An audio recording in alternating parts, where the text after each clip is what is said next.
Hi, Elizabeth. Good morning. Good morning. We are about to get started in a few minutes.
Did anyone email you Regarding? yesterday? No, not yet. Okay.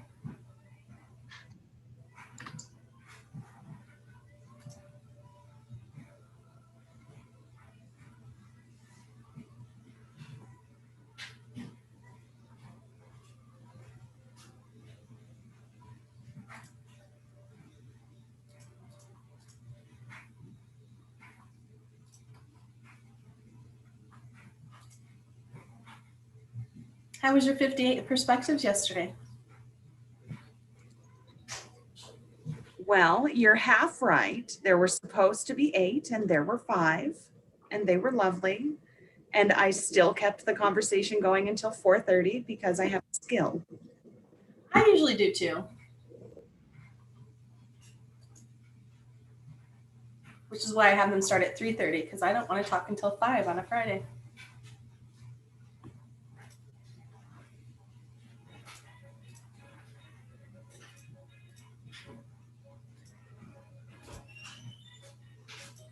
We don't have too many signed up for the remaining ones. Maybe they're all talking to you and Elsa. There is that.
Okay, we should start pretty soon. We're live on YouTube right now, and I think we have around 40 people watching on YouTube.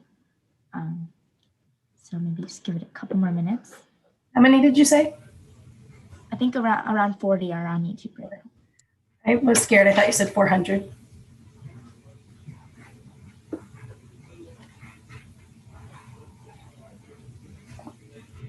Okay, so Thank you everyone and everyone listening on YouTube right now for coming.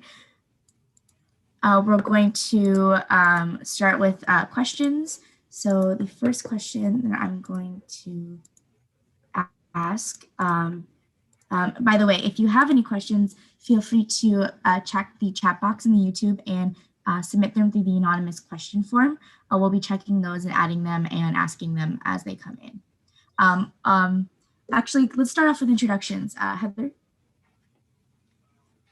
you say me? Yeah. Sorry. My name's Heather Zeich. I'm an undergraduate program coordinator and academic advisor in computer science. I've been advising on campus for 12 years, and I've been in CS for 6 of those years.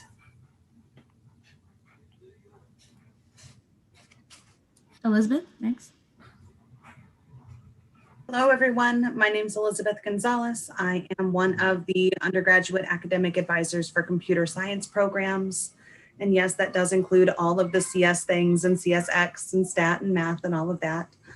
I have been advising in the department almost 4 years and advising computer science students almost 6.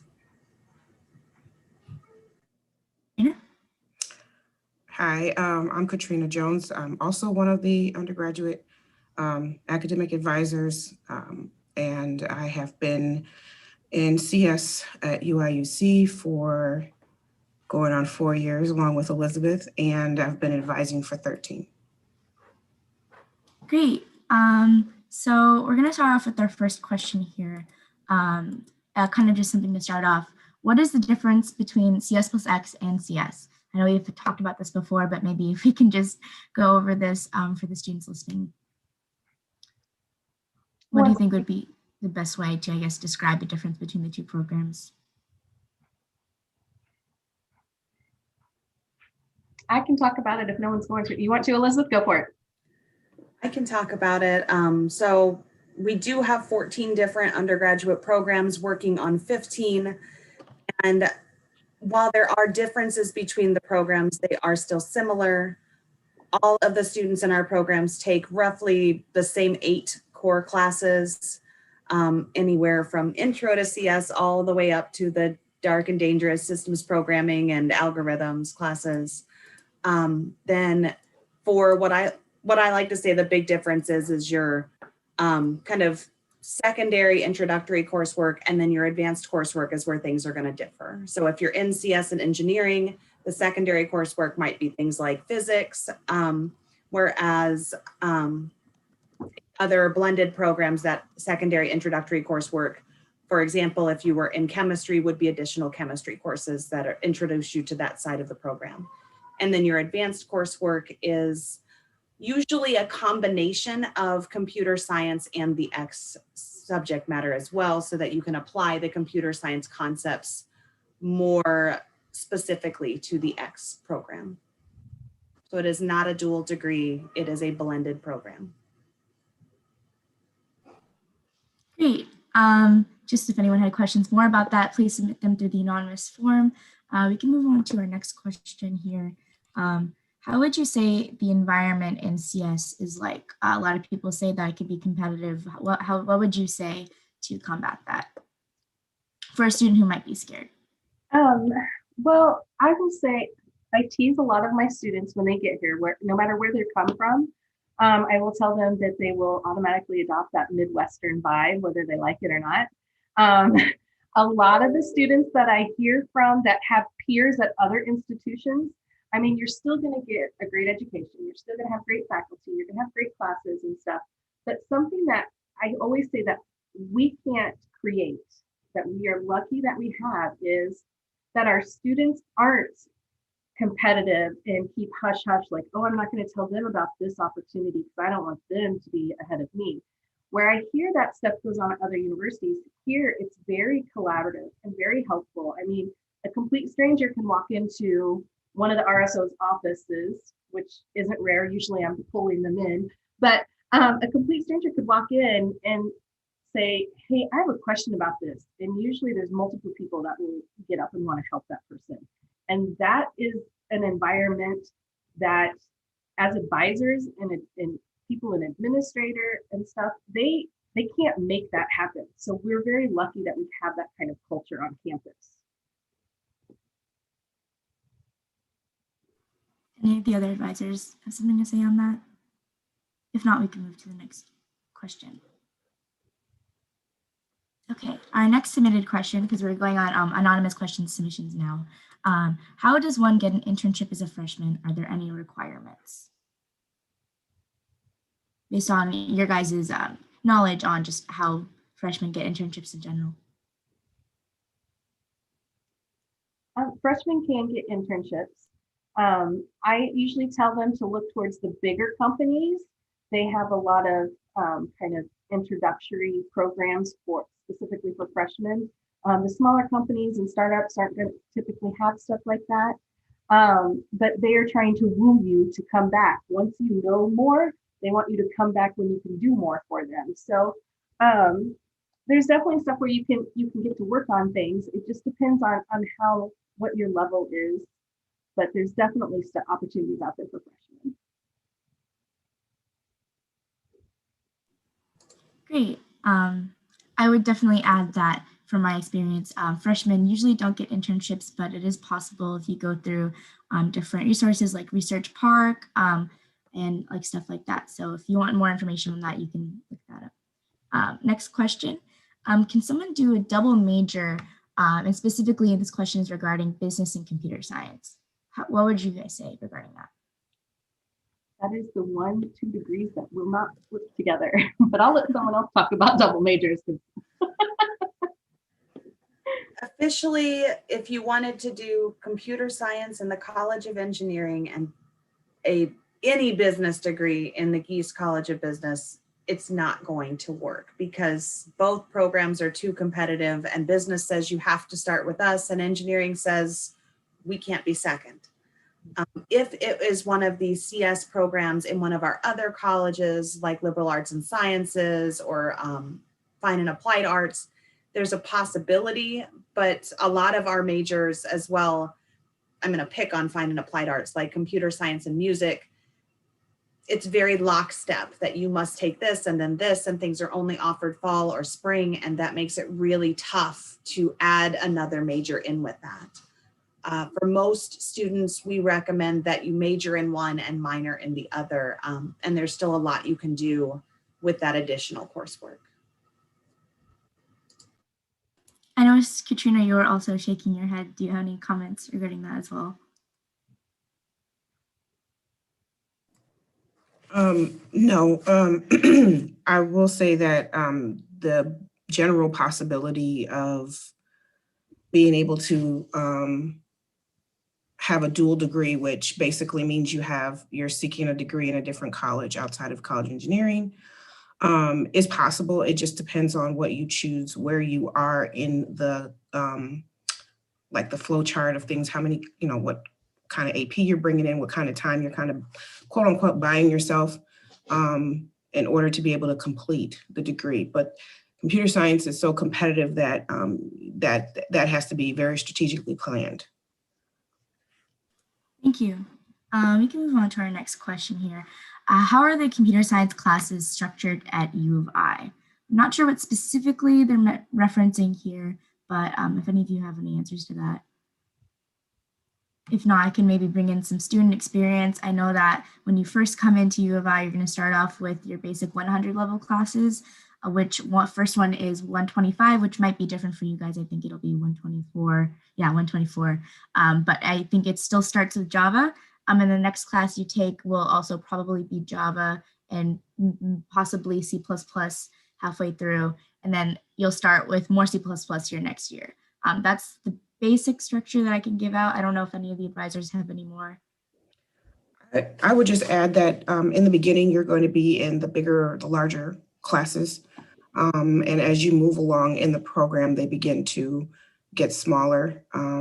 So, excuse me, like CS 124, I mean, with COVID and everything, I'm not sure if we're going to have those same numbers, but prior to COVID, the introductory class could be about 1,000 students in a large, what's the word I'm looking for? Lecture. Large lecture hall. And so, Yeah, that class is in the largest room that can hold students. correct. And so the reasoning for that is that the first few courses are actually open to all on campus. There are classes that are required for students who are seeking transfer into the program. So we open that up to all of campus. So of course we need to have larger numbers. But like I said, as you move along through the program, those classes get smaller. Mhm. And you also, oh, sorry, Elizabeth. I just want to add on to that, and I think you might be going the same direction. Discussion section. Yeah. Yeah, lectures are huge, but you still have opportunities for small group interactions. Mhm. You have endless office hours, especially for our first computer science course. So there's still plenty of opportunities for students to have their needs met and their questions answered. So yes, the large lectures are intimidating, especially if you're not coming from a big city school, but there's still a lot of resources and a lot of opportunities to connect on a smaller basis. Yeah, I would say as a student, I didn't find it that hard to make friends and get to know people personally in my 100 level classes, despite there being maybe 800 people in the lecture halls. So discussion sections, office hours, stuff like that will help. Next question. Is there a way to get credit for 125, 126 before we enter? I'll have transfer credit for courses as a prereq, but so I'm not sure if it would make sense to even take 125 or 126. I know the class numbers are different, so but the question still stands, I guess. Say, I can speak to that since I work more with the proficiency exams. We do expect to offer proficiency exams for up to our first 4 computer science courses. So if a student has a diverse background from high school, if they have transfer credit, but it doesn't transfer exactly to be equivalent to our courses, there is an option to sit for a proficiency exam to show your skills and to move forward. I would say as a student, proficiencying out of some of these 100 level classes might not be the best idea because I think they give you a really good idea and like level as to what CS classes at U of I are like. You get a chance to kind of like get a feel of what you're going to be getting into for the next 4 years. So they're really not just core classes for learning Java, but also just learning about the CS department. That's my personal opinion, but if you'd like to, you can. Okay. Elizabeth, Katrina? I have a question. Yeah. Are we doing proficiencies for 128? Okay. We are planning proficiency exams for 124, 128, 173, and 225. Okay, thank you. They'll be available in August as long as everything is organized by then. So that is the hope and the expectation for today. Can one of you guys a bit go over as to like why the numbers are changing or like what the freshmen incoming will actually be taking that are different from the previous classes? Go ahead, Heather. You got this one. Me?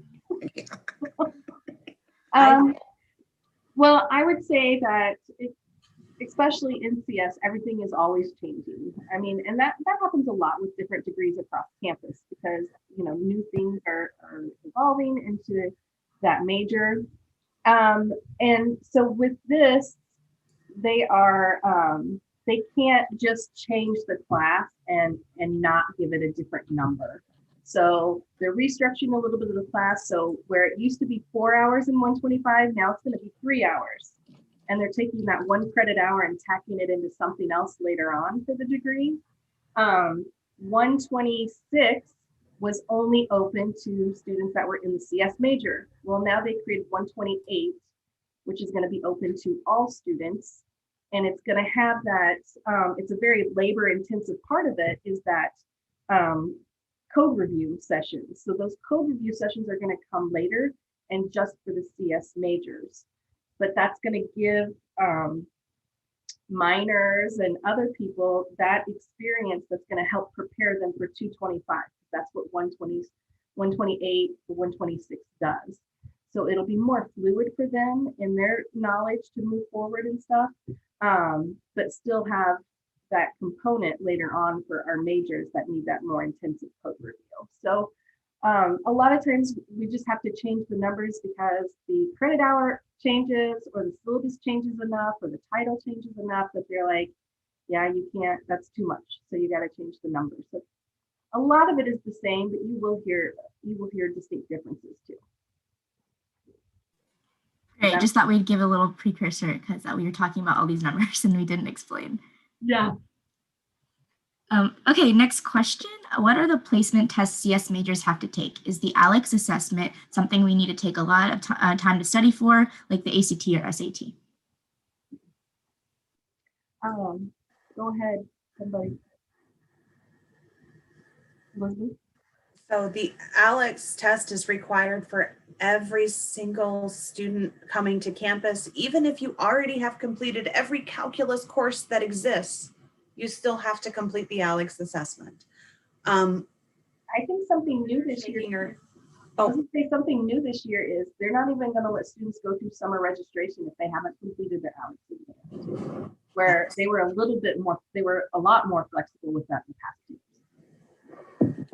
And that's something in the past I've told transfer students often, don't worry about that. You have your calculus done. And now that is not true. Everyone must take it. And it's not something you need to cram for. It's a test of your knowledge, but it's something you should absolutely take seriously and complete all the way through the end, not just getting the score you think you need, because you might be surprised. So make sure that it's something you take seriously and you complete fully. Great. Next question. What habits are most important to develop to ensure success in CS at U of I? I think the number one thing that is lacking for all students would be time management skills. Like even if you had pretty good ones in high school, you're not going to have your parents or someone there nagging you to get stuff done and do things. I mean, you're pretty much, you got to figure all this out on your own time. And the other thing that I've noticed is everyone that comes here, they're really, really smart, and that's great. But some of them are so smart they've never had to study before, and some of them have had to study and have some study skills. But no matter how smart you were and how you were in high school, you have to study for stuff here. You have to put time and effort into things. And sometimes that's brand new for students. And those that have never had to study before have more of a shock than those that already have some of the study skills. I'm going to add on to that also. At Illinois, everyone was a high achiever to get to Illinois, especially computer science, because whoa, the demand there. So if you're here, you've arrived. So the big thing I like to remind students is 4.0 doesn't have to be part of your identity anymore. An A- is perfectly fine. A B+ will not be the most detrimental thing in the world. Of course, if you're thinking grad school, then you'll want to still maintain a GPA that is closer to an A than a B. But I would imagine the students can echo this, but companies want to see you do your tech interviews. They don't really care if your GPA is a 3.0 or a 3.70. It's going to be how you highlight your skills in those interviews.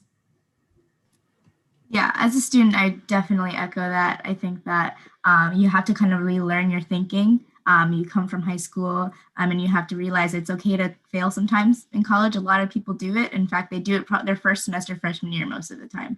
And then they pick themselves up and they get in the right mindset. And that's like how a lot of people adjust to college in general. So just be prepared for that. That's the advice I would give. Next question. What dorms do the majority of CS students stay in? Do you recommend living in far if you plan on pursuing computer science? We did touch upon this once. A little bit, yes. Mm. I would say, and I'm going to disagree with Elsa again, but she's not here to argue with me. ISR is the closest resident hall to Siebel. So that's why some students just, the path of least resistance, they go to ISR. There are some private certified housing too. I think Hendrick House is the closest private certified. But I've had students look at it, you know, a couple different ways. They want to be someplace close because they're going to be going to Siebel, which is where all your computer science resources are at, and a lot of your computer science classes, but not all of them. But I've had other students say, you know what, I want to live completely somewhere different than where all the CS and engineering students are, because I know I'm going to meet CS students and engineering students in my classes. I want to meet different people. I want to, you know, broaden my circle of friends and stuff. So they purposely lived in, and I think you were at one of them, Eikenberry Commons. So I'm guessing it's not like everybody you bump into isn't a CS student when you're over there compared to when you might be in one of the dorms. Yeah. And I'll just add, it doesn't matter where you live on campus. We have an amazing bus system. You can go to other dining halls to eat, and everyone will find that they have their favorite dining halls that really feature the foods that we like and the flavors that we like. Some dining halls are a little more exotic than others with the menus they offer.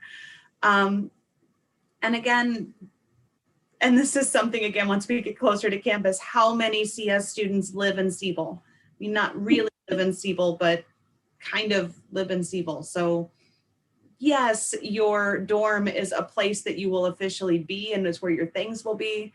But as a college student, we don't expect you to spend all of your time there. Yeah.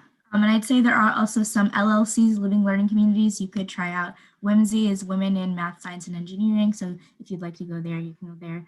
Specifically regarding FAR and the question, I've had many friends who lived at FAR, PAR, Ike, wherever, and they were all engineering students as well. And that might have been because ISR was partially closed my year because of construction, but even this year, I'm still assuming a lot of CS people live in those places, so don't worry too much about where you live. Next question. Are there any services or programs planned specifically for international students in CS?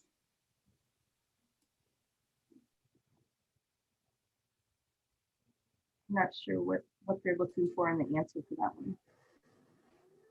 Maybe regarding like resources that international students have. Oh, Katrina? Yeah, so not specifically in CS, but in the College of Engineering, we do have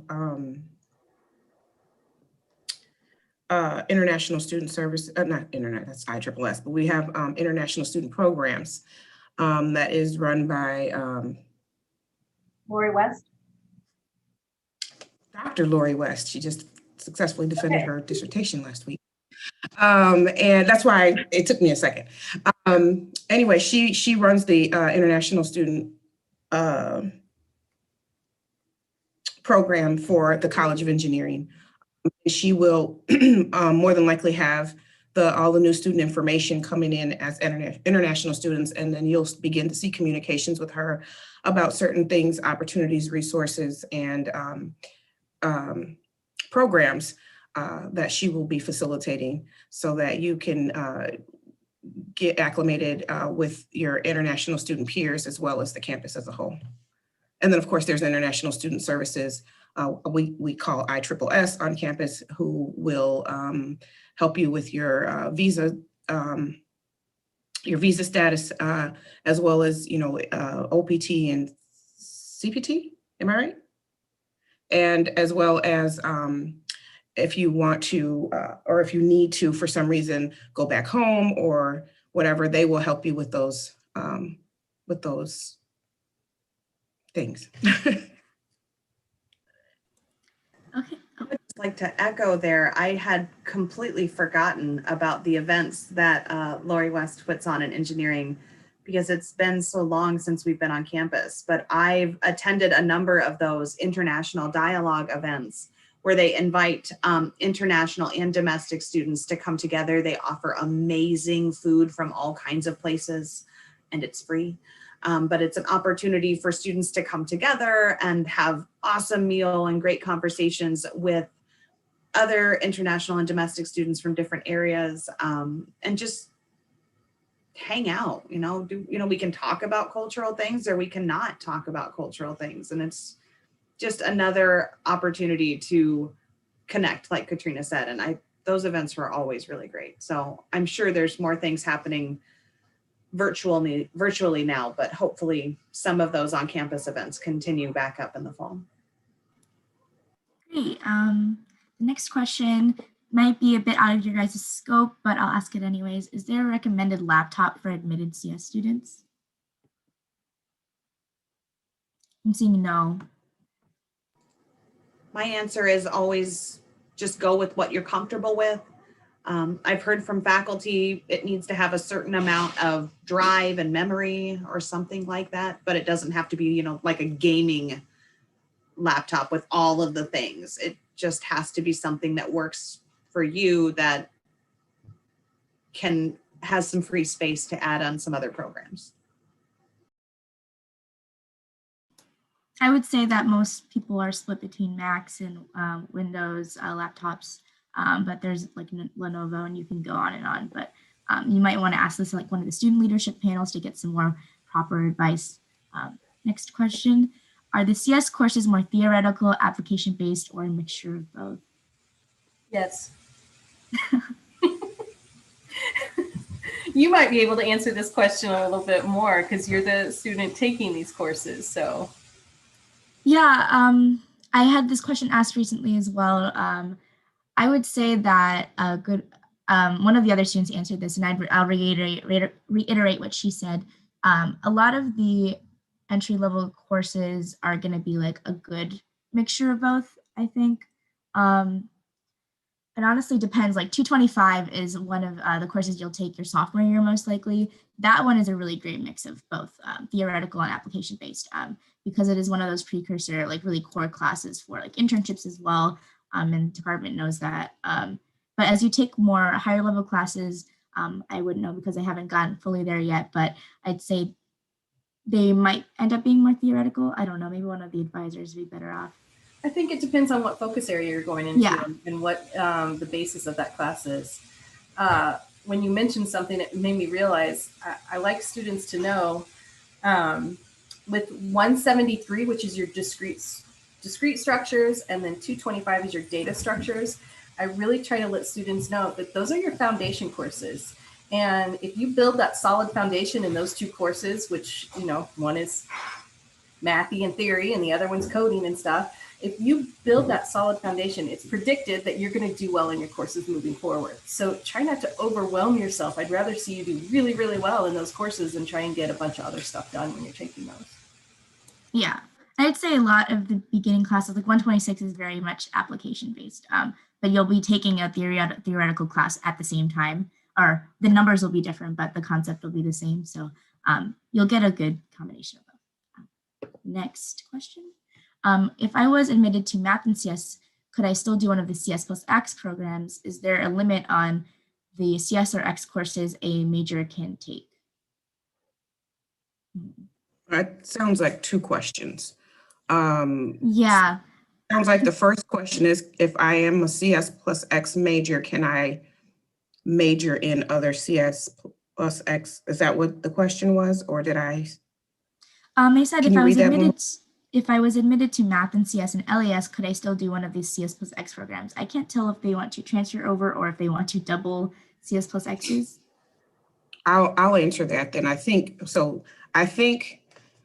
yes, you can transfer to another CS plus X program. No, you cannot double major. Yes, you can take other CS courses outside of your major requirements. And you are open to take other classes outside of your X as well. Another option that is open is you can also minor in another subject as well. Mm-hmm. And regarding like the limit on courses you can take, I do know that like I think 18 credit hours is the maximum per semester.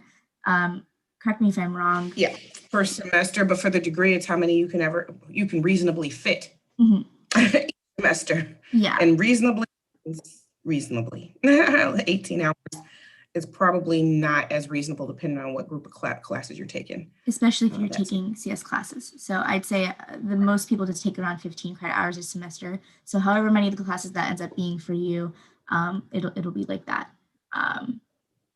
Next question. I was going to say real quick, credit hours can be a little deceiving too. So if a class is 3 credit hours, it's expected that you'll be in class for 3 credit hours And for every credit hour, is it 2 or 3 hours of study time? 3. 3 hours of study 3 time. hours. So So 9 hours a week 9 per hours class. a week to study for that 1 3-hour class. Outside of the class, Well, exactly. I'll tell students that 241 and 374 are the toughest courses in our curriculum. The students will tell you they're worth 4 credit hours, but it feels like it should be worth 10 hours.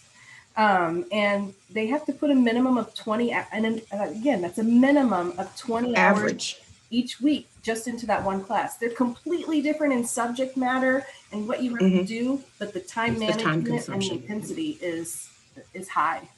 That's a part-time job for class. So that's why I said it depends on what. So we all have our own style of advising and our own advice that we give depending on each student. But generally, I don't advise more than anywhere from 13 to 15 hours the semesters that you're taking 241 and 374, which are algorithms and systems programming, just because while that 13 hours might seem like a low amount of credit hours, the amount of work that's going to go into those 13 hours exceeds beyond what it seems. Okay. Next question. We mentioned this earlier. They're asking what is Research Park. I did mention it without going into much detail, but I think one of maybe the advisors can touch on that. I can find a link to send in the chat as well. I drive through there. I'm pulling up the link now. So Research Park, you can take a look at the link maybe while I'm describing it, but Research Park is an area of campus. I want to say it's the southwest. It's the farthest Southwest. corner away from Siebel. Yeah. So it's actually begins by the stadium, the basketball stadium on campus by the iHotel and Hooligans and all that. But it's a group of different businesses where you can go and do different companies that have research projects that they conduct within those within their spaces. These are opportunities for students to go and do research over the summer.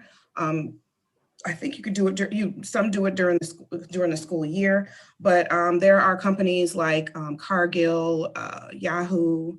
Who else is over there? John Deere, Caterpillar. Yeah, John Deere. There's a lot of big companies that have Farm, yeah. FB.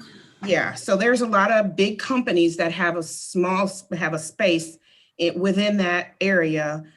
I shouldn't say small space because some of them are quite large. Have space in that kind of sector of campus where students can go and do research projects. Great, thank you. And I just say that a lot of freshmen who do get internships, sometimes majority will go through Research Park, from my experience at least. Research Park gives great internships that a lot of people get experience from. Next question. Can you declare a minor if you're doing CS engineering? And if so, when?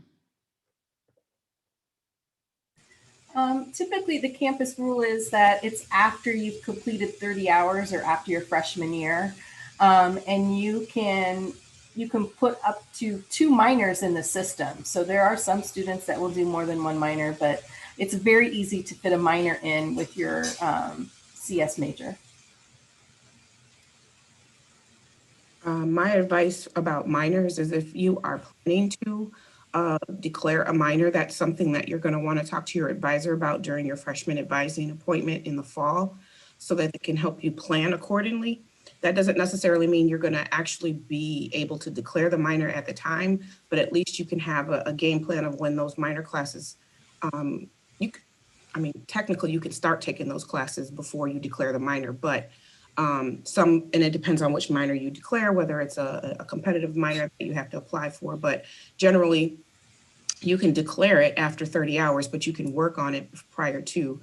So that's a good time to sit down and talk to one of us, whomever you're assigned to, and start making plans on how that's going to fit into your major coursework. I'd say that as also I see a lot, as a student who interacts with a lot of CS engineering students, a lot of them have minors and it's definitely doable. A lot of them have minors and stuff that are also not related to technology at all or STEM because they're just interested in learning more about the other topics that U of I or courses that U of I offers. So yeah, Elizabeth. I would just like to add that not all minors are created equal. So some of that planning, for example, if you're wanting to do statistics or electrical engineering or physics, that's going to be something that's a little tougher to place in with your already technical CS and math courses. Then also there are some minors where you have to take course A before you can, take and earn a grade for course A before you can declare. So some minors have some additional expectations above and beyond the 30 hours on earned credit. Next question here would be, I'm really excited about the tech RSOs at U of I. Will I have enough time to engage in them meaningfully? Yes, I would just say as a precursor comment, I might take this. I know a lot of people who are involved in various different RSOs. I myself am involved here in SAIL, but I'm also in WCS, which is Women in Computer Science. And there's a whole bunch of different organizations for not just CS majors, but also just engineering. There's Women in Engineering and a bunch of other RSOs for different groups that there are. There's BAC, which is, there's BAC and LCS and just a bunch of different clubs. So I would say that it's completely doable and many people do join a bunch of different clubs. I think that it's the best way to get exposure to just like the people who are here at U of I, making meaningful connections with them, becoming friends. Sometimes it can be hard in your classes to meet some like people who are older than you who can be serve as like, really close friends for you. But if you join some of these clubs, there are a lot of people who are juniors or seniors on these boards that'll take the time to go ahead and talk to you and get to know you. I just think that's like the best way to just get used to the CS culture here at U of I. Heather, do you have any? There's an amazing event, which I hope will be able to happen this fall, some form of quad day. And there's around 1,000 different student organizations. So it doesn't have to be something career or major focused too. There's lots of different opportunities on campus too. So there's, my favorite one is the October Lovers Month Club, where they do all these fun things in October. There's a skydivers club. Back in the day when Harry Potter was popular, there was a Harry Potter club. So, I mean, if there isn't something, it's very easy to create a club too. So you can bring something new to campus. Yeah, if you have any more questions regarding RSOs, we have our student leadership panel coming up too, so you can ask more of those questions there. Next question, what resources are there for students having a hard time with classes at U of I? It's a great question. So we do have a academic resource center called CARE in the College of Engineering, the Granger College of Engineering. And that program offers peer tutoring, peer advising, as well as tutoring for a plethora of classes on campus. I'm not really able to right now. Can somebody put a link up to CARE for me, please? Mm-hmm. And so that is a program that you can take advantage of. There's other resources on campus depending on situations. If there is a student with a disability that they are willing to declare, there's also DRES, which is our Disability Resource and Education. Yeah, and that's where you can work with advisors to develop a plan of accommodations that you can use when needed for classes. There's also us, I guess it'll be 5 of us once you get here. So we did just, we have a new advisor starting this week. We will be able to help you as well. We're probably going to be your first point of contact if you have any issues that you want to, or you see yourself or feel that you're not doing as well, you can come to us and we can talk about what the issues are and we can point you in the right direction. One thing that I found that a lot of students that struggle, it turns out it's not necessarily academic. There are other things that are going on. So we can point you in the right direction of that. If it's mental health, we can refer you to McKinley, where our counseling center is. If it's health-wise, just you're not feeling well, go to the doctor on campus and kind of see what's going on as well. So there are a lot of resources that we can refer you to. So at the risk of probably putting us out there, but we can be the starting point to finding you resources on campus. It's on a case-by-case basis what your needs are. But there are several. You want to talk a little bit about CAs and Yes. students need to do for that? To be a CA? Or no, to go, what is a CA? How do they, going to office hours to get help? Okay, thank you. So there are, our courses are, they have what they call office hours, which is a time of the day where the CAs, which are the course assistants, are available to help with problems that you might be having with homework. If you're having just general problems with class, grading, have questions, these are individuals that you can go to. CAs are undergraduate peers that have taken the class and done extremely well, and then have been hired to be able to help you navigate whatever is going on in the class. There's also TAs. TAs are the teaching assistants. These are grad students who are assisting the professors in the class.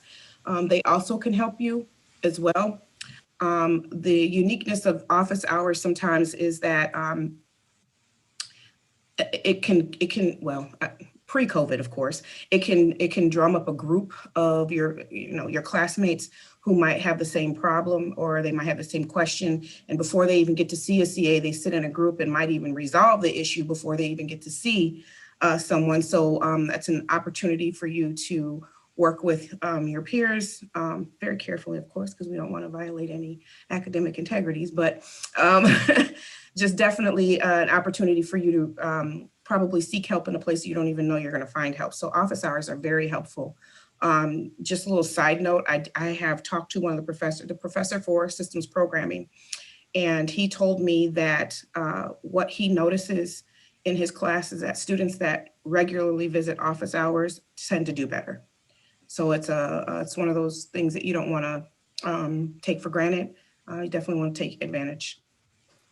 A little unknown secret too is anyone that has attended care regularly for assistance has never ended up on probation, from what I've heard.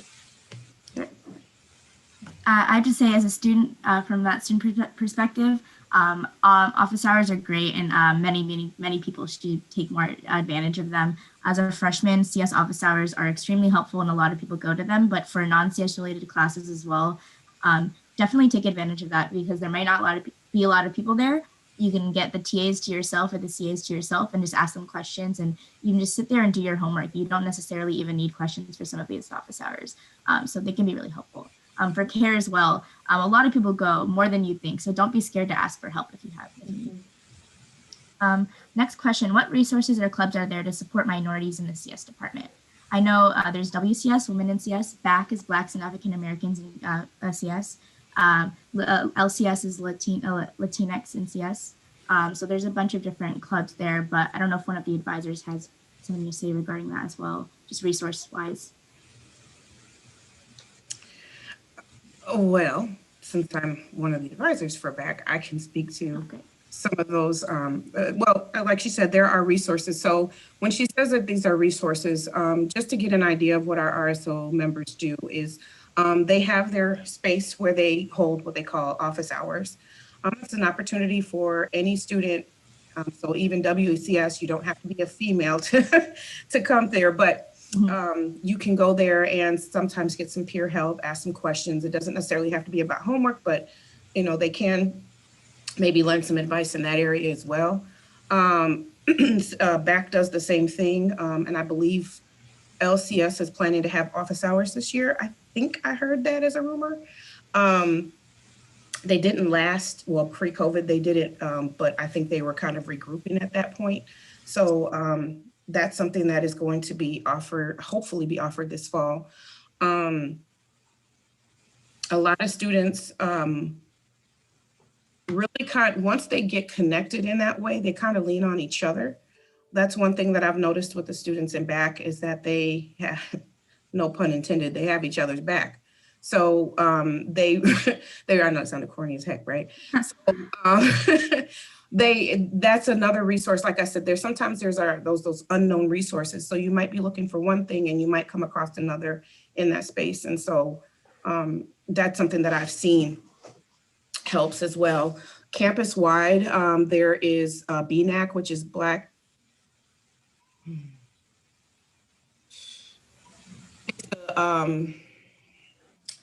It's the Black and African Americans, the Bruce Nesbitt African American Center. Yeah. And they are located in an area where all of the other minority houses are. So there's the Native American resources, women resources, Latino resources. So there are other resources outside of the College of Engineering that are available off, I think further, where are we going? Further, is it south on Goodwin? Yeah, so it's further south on Goodwin, you'll run right into it. And so those are resources as well as programming. So, when you get on campus, there's something you can either ask around. You can also, if we do, like Heather mentioned, if there is a quad days, you can locate them somewhere on the quad and get more information. So those are generally some of the resources for minority students on campus. And I'd say a lot of these CSRSOs, RSO stands for Registered Student Organization, by the way, which is just code word for club. All talk to each other a lot and have joint events. So if you're in back, you'll have an event with WCS one day maybe. And if you're in WCS, you'll have an ACM, which ACM is a CSRSO as well event, and LCS as well. And there's a CS Mental Health Committee, which I was going to bring up earlier. If you have an ACS, you want to talk about mental health and CS, there's that as well. So there's a bunch of different ways to just get resources and talk. This is our last question. If we have any specific questions, how can we get in touch with you guys?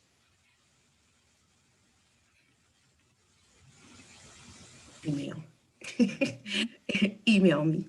Our emails, our contact information are located on our website, but I'll follow the lead here and my email in the chat. Or if you would like to reach all of us, you could email undergrad@cs.illinois.edu, and that goes to the whole team. So if you're not sure who you want to talk to, you can email undergrad, and But it really only goes to one. then there will be a roulette game. Yeah, feel free to reach out to any of us, because even if we don't know the answer to it, I mean, that's what we're here for. We're going to find out the answer for you. One great thing about our department is I don't feel like we give students the runaround like, oh, I don't know, go check over here, go check there. We really want to be that resource that helps get you in the right direction that first time. I did notice that we are on YouTube, so they might not be able to see the chat stuff. We're sending them in the YouTube Oh, you're chat. sending it? Okay, cool. Awesome, never mind then. Got that covered. I'll keep my mouth shut. And Our students have already thought of that. Of course they have. If you have any further questions, though, you can also feel free to ask them during the student leadership panel. We're having a faculty talk as well. And during any of your classes, I'm sure there'll be some time to talk and you can maybe ask some questions to some of the students. But yeah, thank you so much for coming here today, answering all the questions and helping out these students. For having us. And thank you, everyone.